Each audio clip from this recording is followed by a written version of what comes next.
Welcome to Big Blend Radio's Toast to the Arts Show, where we celebrate books, music, visual, and the performing arts. Welcome, everyone, to Big Blend Radio's Toast to the Arts Show. Today, we're so excited to welcome best-selling and award-winning author, say that 10 times, Mike Nemeth back to the show. Mike was on our show. We just looked up back in 2018 with his novel, The Undiscovered Country. And we're so excited to have him back. He's going to talk about his latest novel. It's a young adult novel, but it's for adults as well. You know, us adults like to read YA novels. We do. It's called A Tissue of Lies. And before we even get into it, I love the title so much, Tissue of Lies. But everyone, go to MikeNemethAuthor.com. Welcome back, Mike. How are you? How are you doing? I'm wonderful, Lisa. Thank you. Are you hot in Atlanta? It's not so hot today, gloomy, rainy, and mid 70s. Very unusual Oh, for wow. We go to Peachtree City all the time. You know, with us being on the road full time, we pets it now after COVID. So as we travel, we're always somewhere, and we'll be there soon, actually in a month. So not far. Stop in and see my friends at the library. Okay. They host authors on a regular basis. I've been honored to be one of the guests, and they're good people. Very cool. Very cool. So, A Tissue of Lies. I love, it's one of my favorite titles. It really is. I mean, that is quite a book title because just all these scenarios played in my brain. And what's interesting about this novel is it's multi-layered with everybody's got an agenda in this book. So can you introduce us to the Kovacs? Because you've written about them before. So you tell everybody about then and now. It's kind of backwards. Yes. Eddie grows up as a boomer. So the novel is set in 1966, initially ends in 1970, but during that entire time, he's in high school. So he's a 15-year-old for the majority of the book. And that I guess classifies it as young adult, but it's also historical. And sort of like A Catcher in the Rye, you know, it has a young, but it's really intended for adults to read it. And it's really all about how his sense of right and wrong, which is brought to bear from his religious experience mostly, rather than his parents. His parents are a little morally ambiguous, if you will. And this is part of that multi-layers here. Yeah, you mentioned their agenda. So it's kind of a clash of his sort of unadulterated sense of right and wrong versus the realities of the adult world. He runs dead head on into the adult world and finds that things are not as prescriptive, things are not as easy to determine. There's a lot more gray in that world than he would ever have imagined. And so Publishers Weekly called it equal parts harrowing and fearless. So he fearlessly battles against the realities of his parents and their world in an attempt to save his brother from the Vietnam draft. That's actually the main storyline is the golden child, the older brother, gets drafted, ruins his dreams for becoming a professional baseball player, ruins especially his father's dreams of grooming his son to be a professional baseball player. And so Eddie runs right up against that, and Eddie follows through on what he believes about the world, and he ends up having to pay a price for that. Well, and his mom, in the meantime, is sipping things she shouldn't be too frequently, right? And so she's calculating.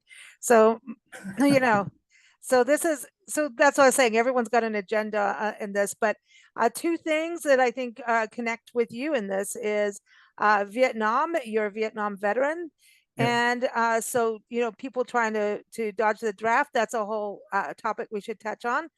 And then, people coming home from Vietnam, not having a welcome party, not like World War II, right? Um, Correct. and then the other side is baseball. I know you love baseball. I remember that even from our very first podcast chat way back when, right? 2018 seems like a millennium ago, but it's not that far. But these two themes are something dear to you, part of your history. So you had to put baseball in there, right?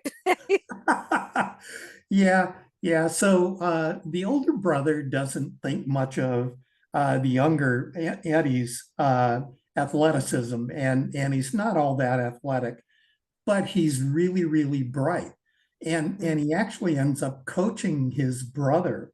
And his brother resists for a while and then says, you know what, maybe if we added a little intellectualism to my baseball game, I might actually be better at it. Oh, okay. So that gets interesting. And then, but you want to give everyone a little bit of history about you in baseball? Well, it was my father's favorite sport. Hmm. Uh, we grew up in Wisconsin, but he had been born in Iowa, and the only team he could get on the radio was the Chicago Cubs. So we naturally all, as a family, became Chicago Cubs fans, uh, and we would go to Milwaukee to watch the Braves play if they were playing the Cubs. Uh, Ah, but yeah, I had a truncated. I had limitations in that regard. My father actually had been drafted by the Brooklyn Dodgers when he was in high school. ooh. So, and my younger brother actually was a very good baseball player. I loved it. I was mediocre, but I loved it. Mm. But you could bring it into the story, right? Yes. You have Yeah. enough baseball in your background. Then the Vietnam side of things, because people did come up with all. I mean, even if you look at MASH, which was really more the Korean War, right? We had, oh gosh, what's his name that kept to dressed as a woman, trying not to be in service. Who was that? It's not Ringer. Who was the one in the movie, the TV show and movie MASH? Who didn't want to be, and he kept trying to be a woman. Oh yeah, I can't yeah. remember his name offhand for like I don't someone remember. email me now. But anyway. But that's a part of the whole clash with the adult world. So in the adult world, people did whatever they had to do to get out of the draft, right? Hmm. Nobody wanted to fight in Vietnam, really. That's a generalization, but Hmm. for the most part, the people I grew up with did not want to go to Vietnam. I didn't want to go to Vietnam either.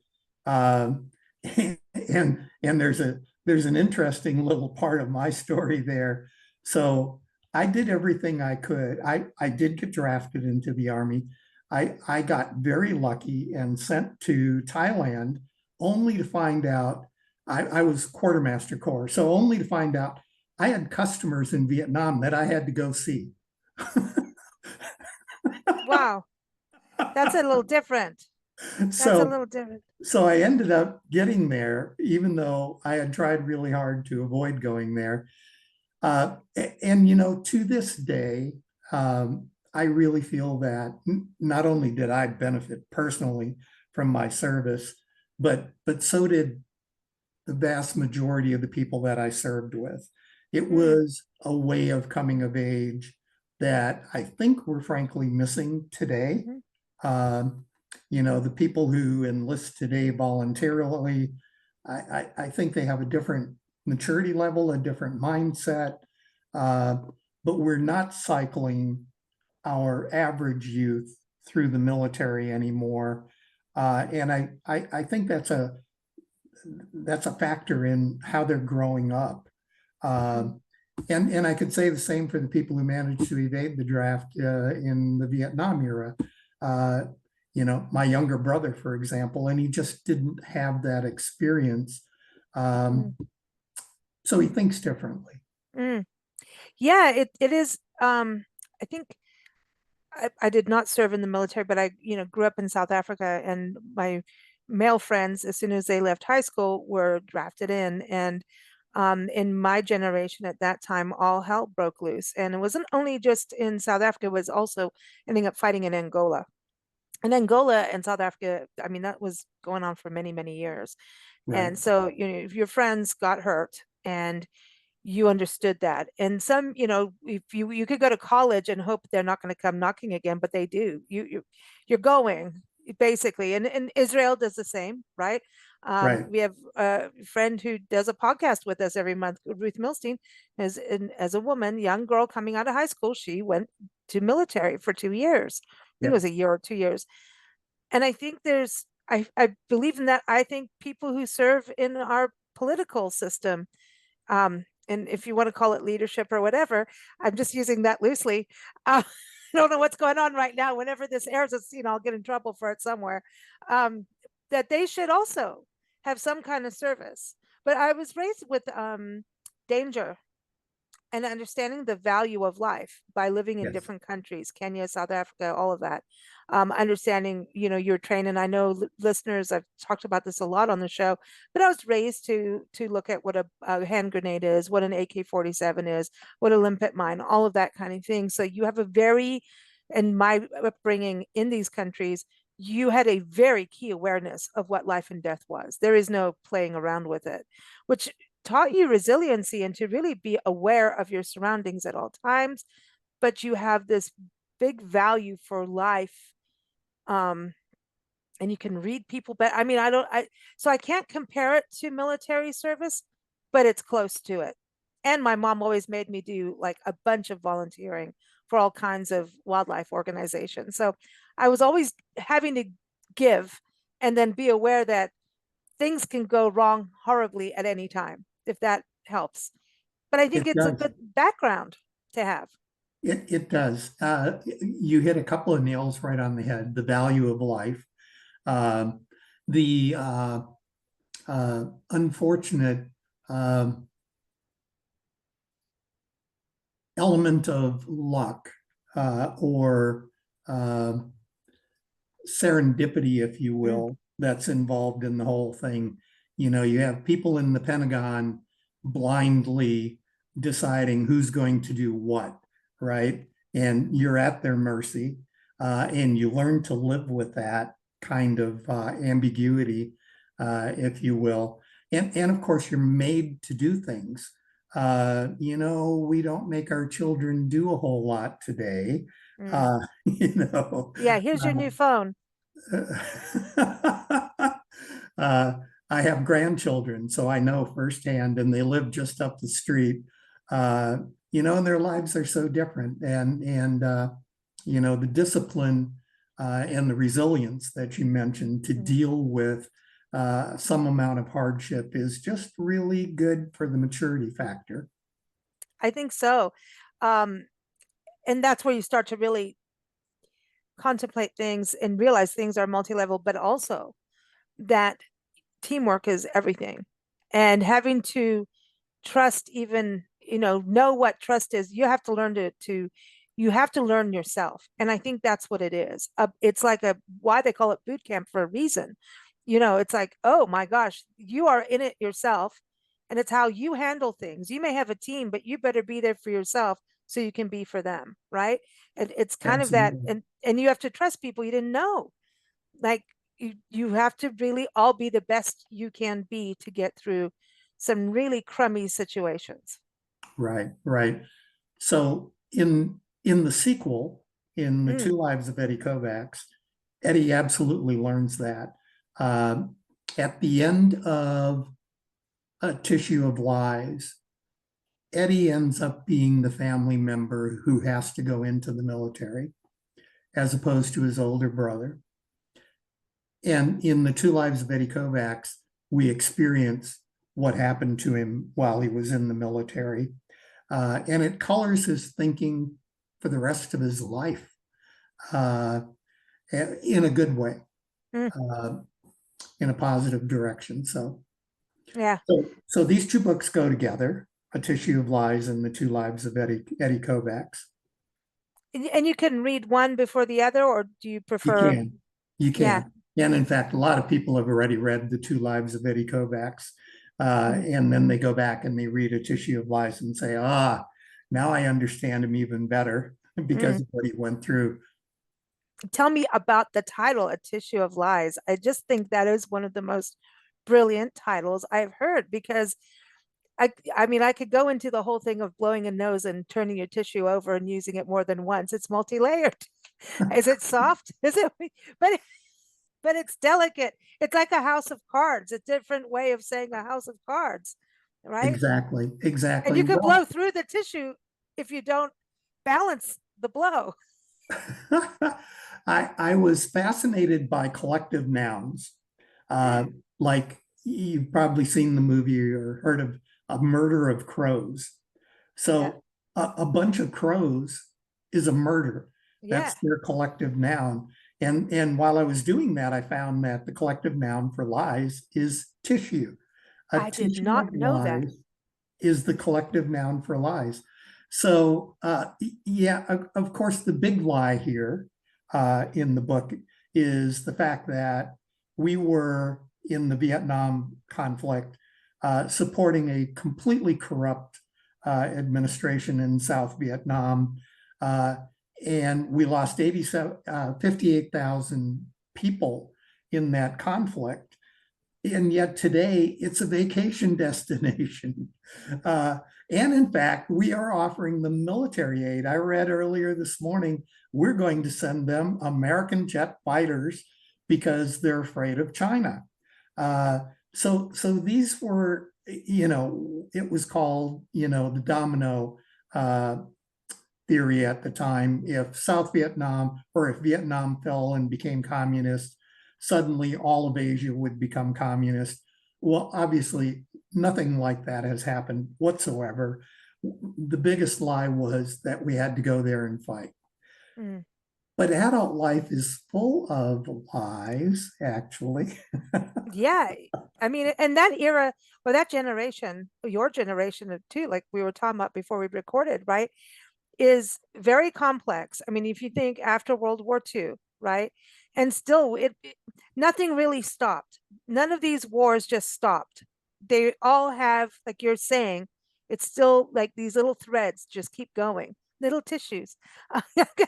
The tissue effect, but they're all kind of connected. And in that era, things were changing. World War II, I mean, women started working, building ammunition and all kinds of things, right? So things were shifting, but it was the greatest generation. And then something changed, and then people were living on communes, the hippie movement comes in, and then they ended up working for IBM.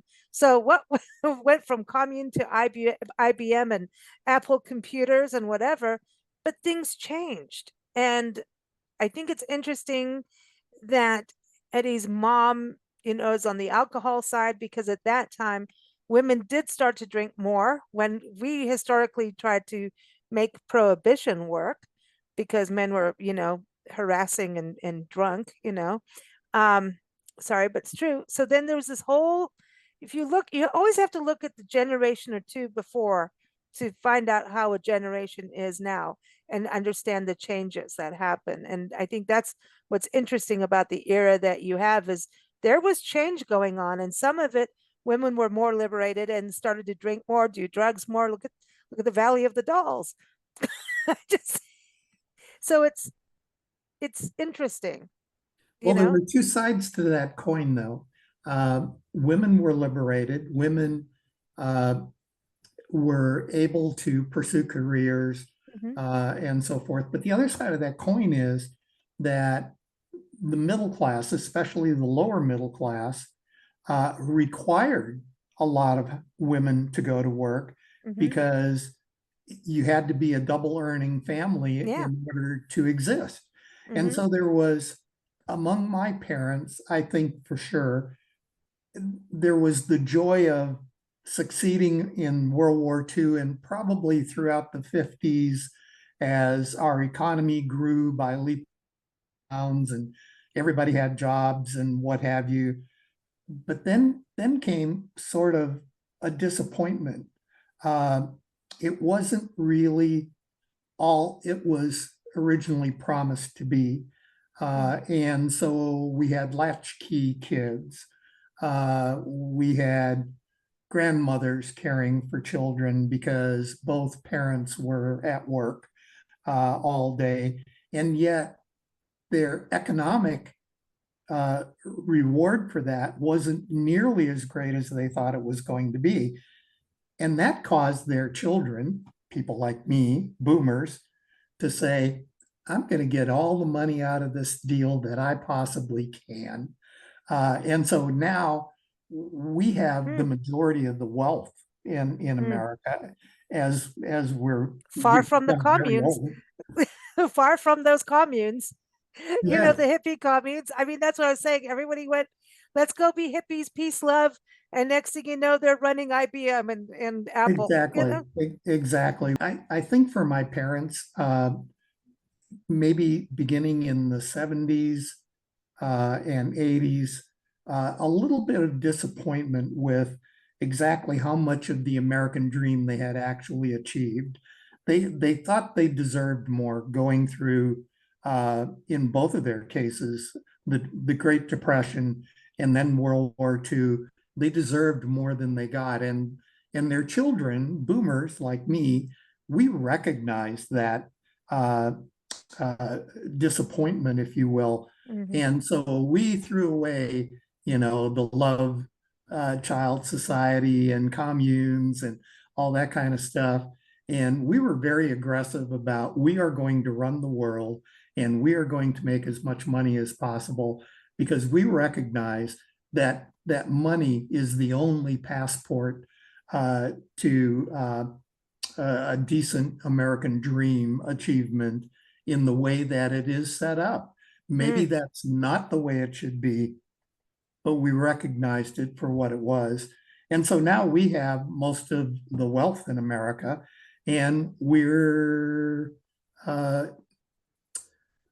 looked down upon in a lot of ways Mm. because we have hoarded all of that wealth. And of course, soon it's going to go away. It will pass through generations. Uh, but I think it's a fair criticism. We pretty much are responsible for letting capitalism go wild, right? Mm. I mean, it is at its worst today, quite frankly. Right. When you look at the 80s, it kind of really skyrocketed up, you know? The 80s was kind of glitzy and, you know, the late 70s into the 80s. And yet at the same time, we were also seeing a split of that. When you're seeing like the middle class, that's where you started to see that divide happen, you know? Um, yeah, I mean, if you look at, I mean, that's what the punk era was about, you know, don't get me started on that. But, you know, it is fascinating because now I feel like we've come full circle over these last 50 years of what has happened. Don't you think it's kind of interesting about now versus like when you look at the Vietnam era and that time frame where we were then and where we are today? I see some parallel lines, and I feel like that's what's important about books like what you're writing is to create some understanding of how and why these things happened, you Yeah, know? I've often thought that most of our problems are actually the result of class distinctions. We thought we threw that over when we beat the British and became an independent country, but it's here. It's alive today, and a lot of it is economic class. Mm-hmm. Um, and so we do have a great divide. And I read an article by an economist who said that it's the greatest wealth division since the French Revolution. Oh, wow. And, and it did cause a revolution in France. And I think it's something for us to be very careful with right now. It's obscene how much money is in the hands of so few people. Forget the boomer generation. When you think about the billionaires in the world Oligarchs, versus they're real. the working class has not had an appreciable more than inflation wage gain in decades. No.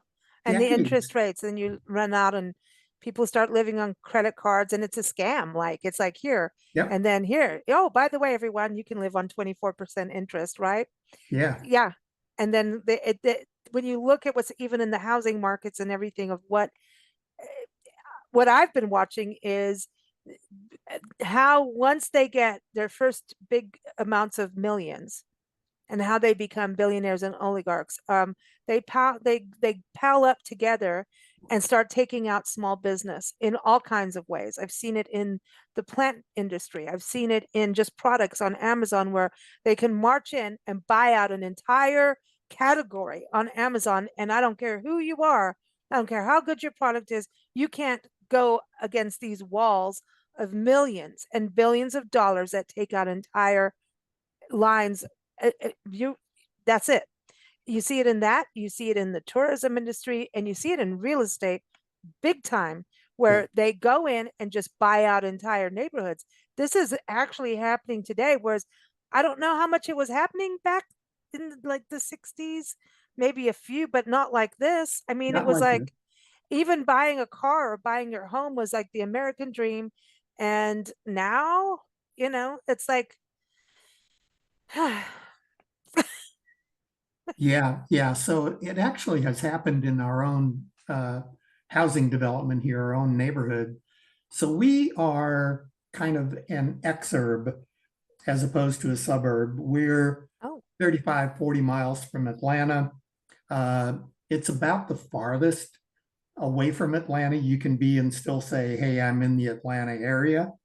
Uh, so we had a housing development that was sizable, but just before the pandemic, developers came in and cleared every available open space in wow. our development and built homes. Well, it turns out they're renting them. They bought them as speculative things. And oh, by the way, housing values have obviously skyrocketed. So these guys have made a bundle uh, by building at exactly the right time, riding the wave up, and just renting them out. These are these are unaffordable homes for new buyers. Yeah. Young people can't buy these houses. They're And too rent is expensive. skyrocketed. Rent is huge. Sure is. Wow. Yeah. It's that. So with this, a tissue of lies, this story for young adults, you're giving them a taste of reality, right? And then how to work through things, how the good way and maybe not the good way. Well, it basically presents a choice. Mm, You can give in to the powers that be, or you can stand by your beliefs. And if you stand by your beliefs, you probably have to be prepared to get get hurt. some hard knocks Yeah. because playing the game is actually easier. And that's the way it's set up. It's meant to be easier to play the game.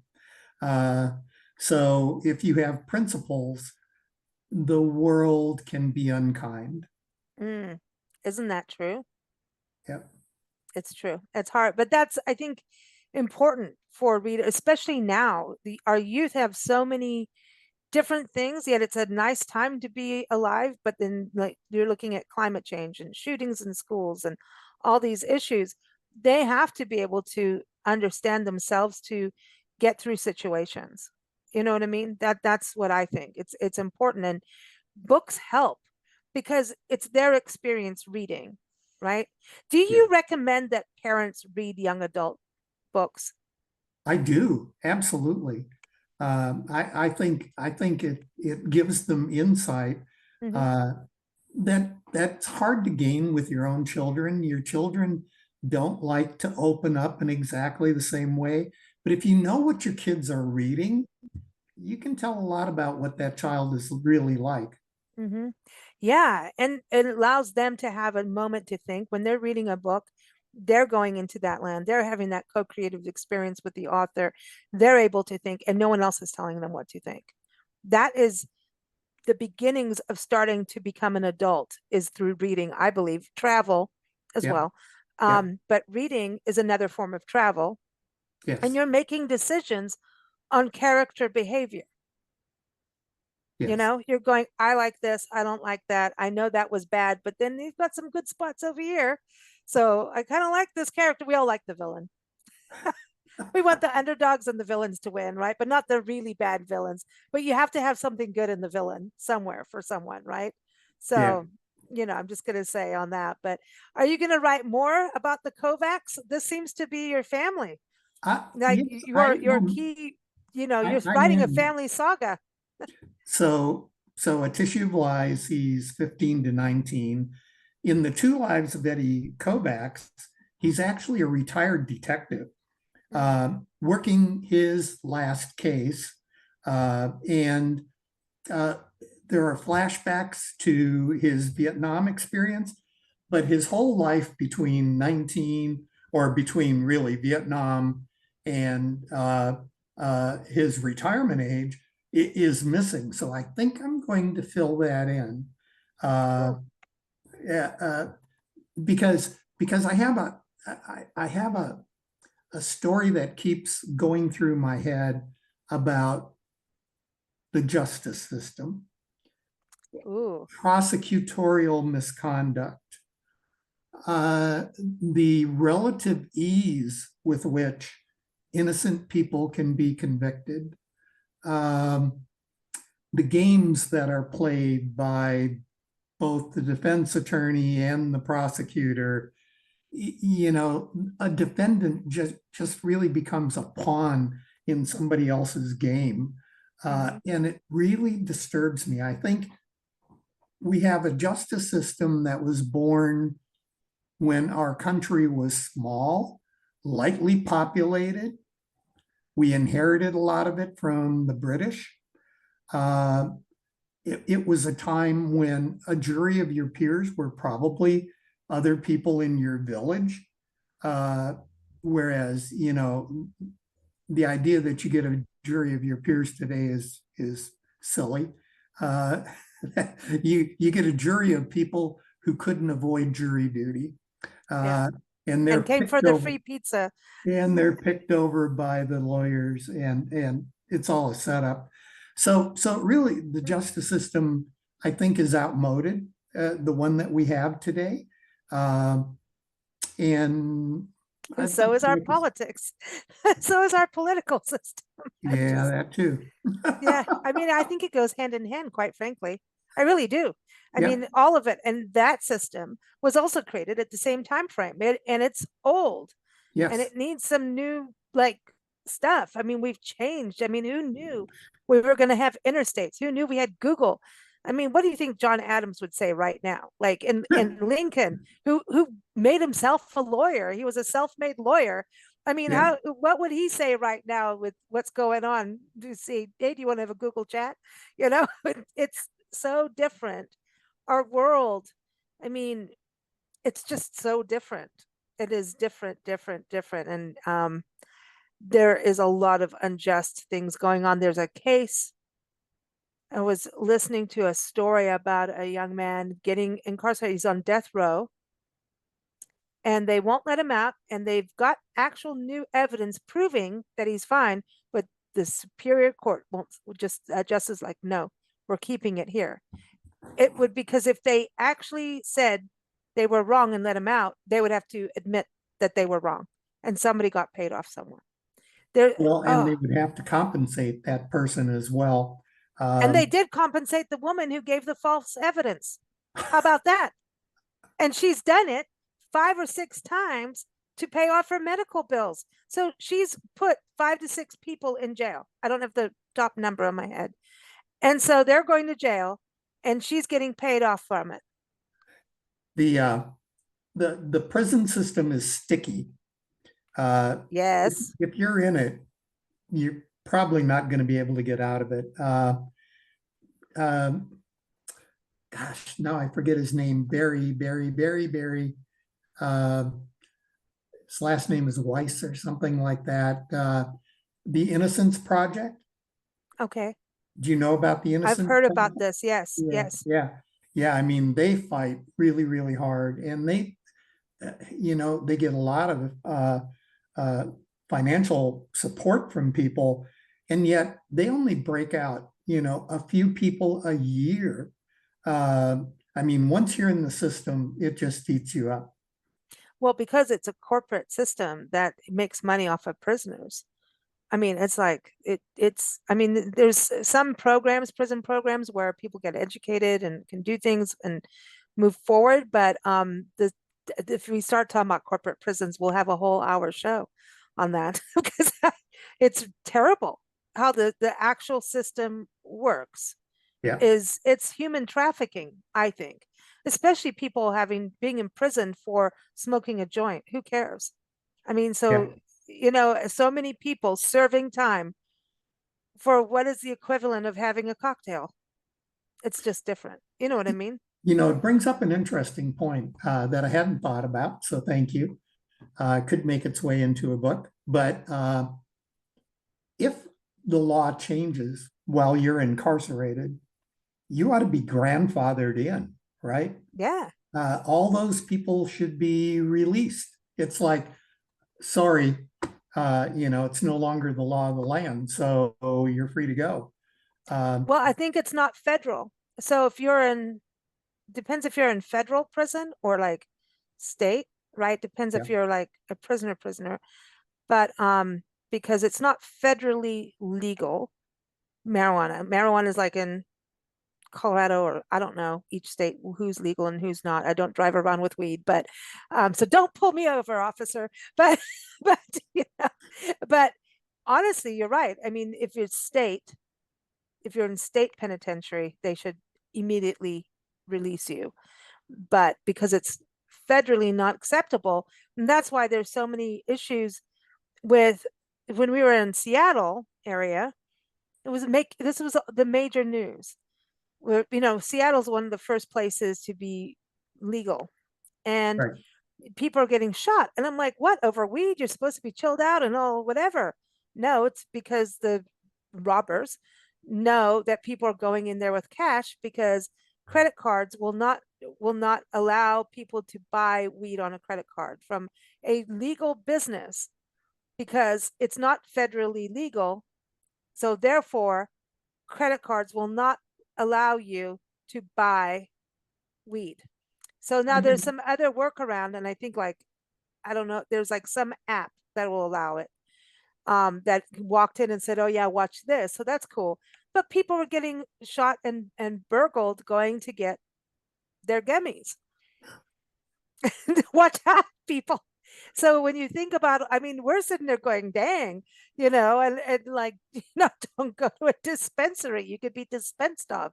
So it's kind of interesting how all these systems work because it's like finally you're legal, and your money is going, all your taxes are high, and they all go to, the education and all these wonderful things, but we're not going to protect you. We're not going to help you. It's a very interesting world. And then Seattle or Washington State, when they legalized marijuana, they added a 10%, was it $10 or 10%? Please don't quote me, but it's a 10 somewhere dollars on top of every bottle of hard liquor. So if you buy hard liquor, you're spending extra 10% and then you still get taxed upon it. And they call it what? A sin tax. yeah, yeah. Like Yeah. you've sinned. I live in Georgia, and it's sort of funny because that sort of thing, I think, originated in the South, right? The syntax, Yeah. you know, uh, because we were heavily influenced by religions in the South, Mhm. uh, who wanted to stop things like that. And uh, uh, we are now, especially in the Atlanta metro area, we are very progressive. Mhm. Believe me, there are no syntaxes in Georgia anymore. No, I don't think your film industry would allow it. You guys have a True, very blossoming and, true. now speaking of that, would you like any of your books to be in a movie, like be put into a movie? I think two of my books should be movies. Parker's Choice Mm. is very cinematic. Um, It's a story about a guy who went to prison for something his wife did. He took the blame. Oh, And when he gets out of prison, his worst enemy uh, is found dead in the river behind his home. The cops think he did it. He's pretty sure his wife did it. Here we go again. Uh, but he gets an unusually good job for an ex-con and finds out that it's because his boss wants him to commit fraud and thinks he can convince an ex-con to commit fraud.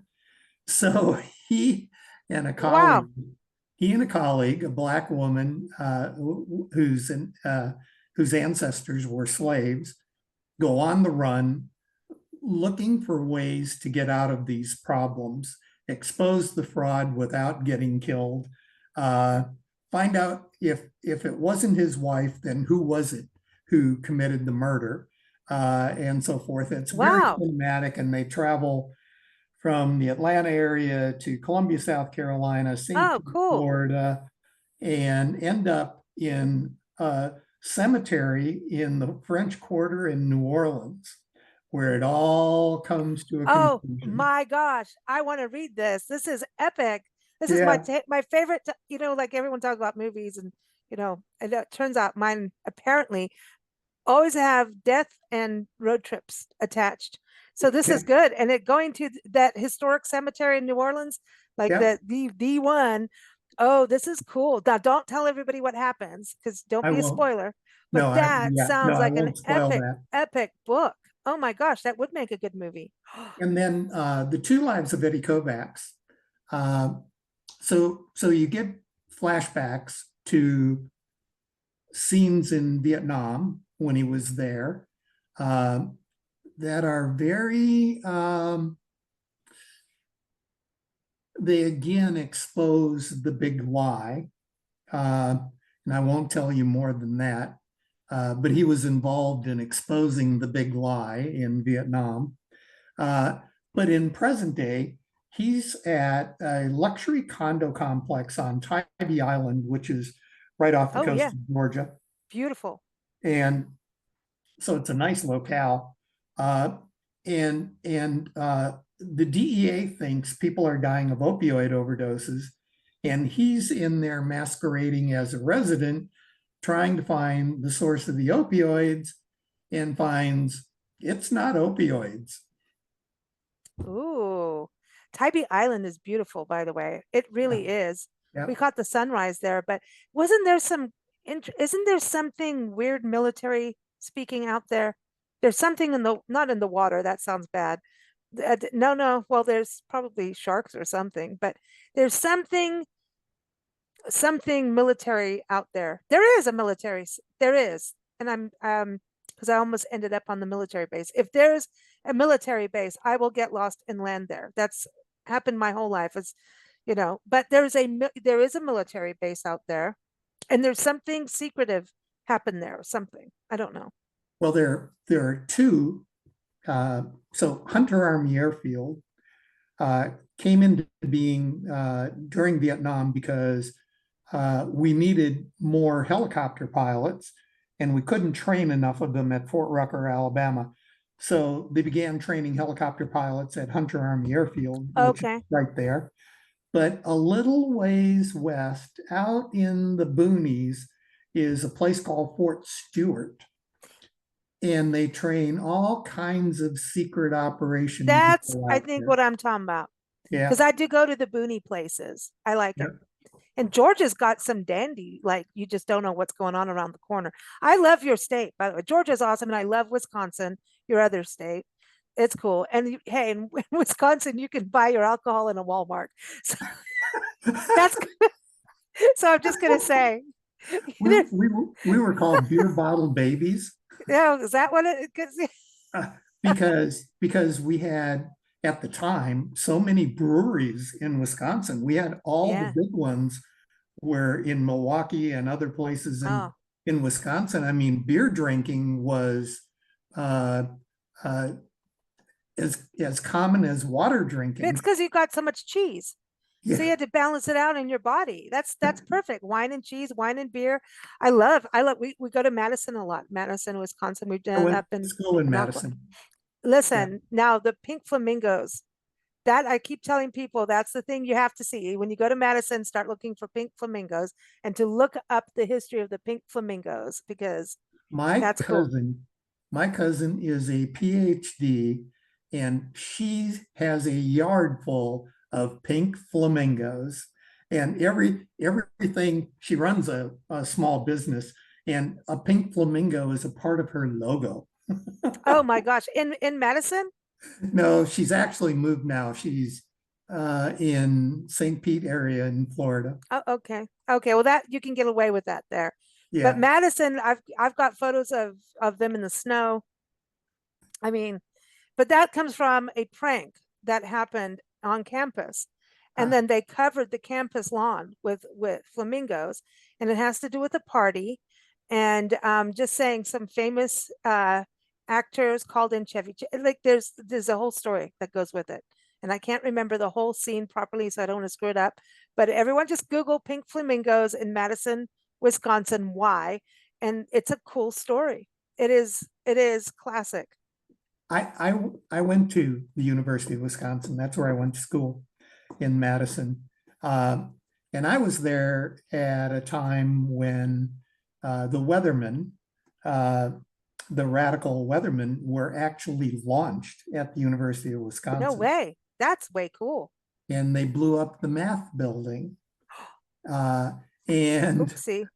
on and on and on. So uh, I was a part of that before I ended up getting drafted. So I've had I've had both experiences. Wow. Wow. That's amazing. Well, it has been so good to have you back on the show. Everyone, Mike Nemeth, author.com is a website to go to. Of course, you can get his books on Amazon, Barnes and Noble, all those places, but go connect with him on his website so you get a good full view of all the books that you've written. Thank you so much. It's been super fun. Yes, it has been. Thank you for having me. I feel like we need to have happy hour now. I'm ready. Thanks for listening to Big Blend Radio's Toast to the Art Show. Please keep up with us at bigblendradio.com and keep up with Big Blend magazines at blendradioandtv.com.